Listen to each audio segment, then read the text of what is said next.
সিপিআইএমের পক্ষ থেকে মেমারি 2 নম্বর এরিয়া কমিটির সম্মেলন অনুষ্ঠিত হলো। রবিবার পূর্ব বর্ধমান জেলা মেমারি থানার মেমারি 2 নম্বর এরিয়া কমিটি সিআইটিইউর পক্ষ থেকে তৃতীয়তম সম্মেলন অনুষ্ঠিত হলো। বড় পলসান 1 নম্বর অঞ্চলের মন্ডল গ্রাম কলাদিঘির পাড় এলাকায় সম্মেলনের প্রথমে শহীদদের উদ্দেশ্যে শহীদ বেদিতে মাল্যদান করেন সকল নেতৃত্ব ও সিপিআইএমের কর্মীরা। জানা গিয়েছে উক্ত সম্মেলনে রাজনীতি আলোচনা সমালোচনা থেকে শুরু করে আগামী 2026 বিধানসভা নির্বাচনে সকল কর্মী একযোগে বিজেপি ও তৃণমূলের বিরুদ্ধে লড়াই করার অঙ্গীকার করলেন।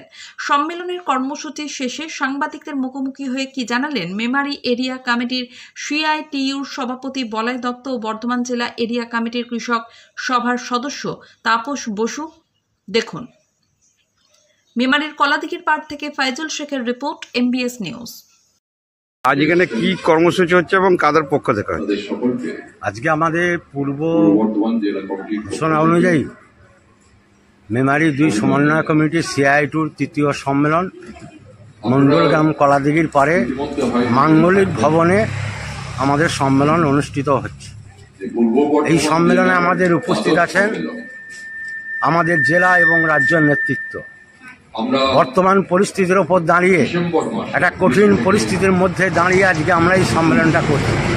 একদিকে শ্রমিকদের কাজ নেই, অন্যদিকে যে সমস্ত শ্রমিকরা কাজ পাচ্ছে এবং ন্যূনতম মজুরিও হচ্ছে তারা সেইটুকু পাচ্ছে না।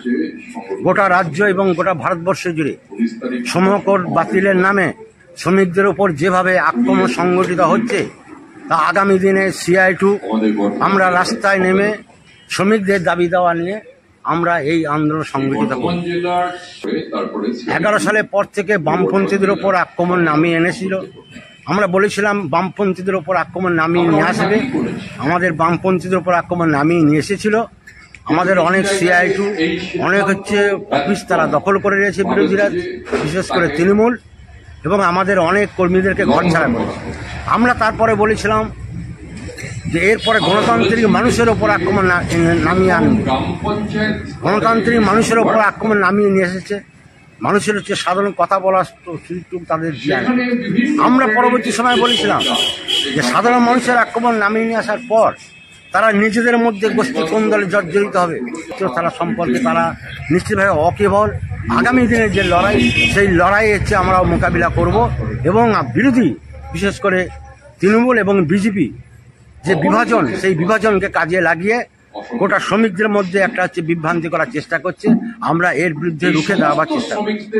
এই সম্মেলন থেকে কর্মীদের কি বার্তা দেওয়া যাবে? এই সম্মেলন থেকে কর্মীদেরকে আমরা বার্তা এটাই দেবো যে সামনে কঠিন পরিস্থিতির মধ্য দিয়ে আমাদেরকে চলতে হচ্ছে। কারণ রাজ্য এবং দেশ শ্রমিকদের যে সমস্ত অধিকারগুলো কেড়ে নিয়েছে, সেই অধিকারগুলো পুনরায় যদি প্রতিষ্ঠা করা যায়, তার জন্য আমরা শ্রমিকদেরকে রাস্তায় নামিয়ে গণ আন্দোলনের মধ্য দিয়ে সেই আইন আমরা প্রত্যাহার করতে কেন্দ্র এবং রাজ্য সরকার বাধ্য করে।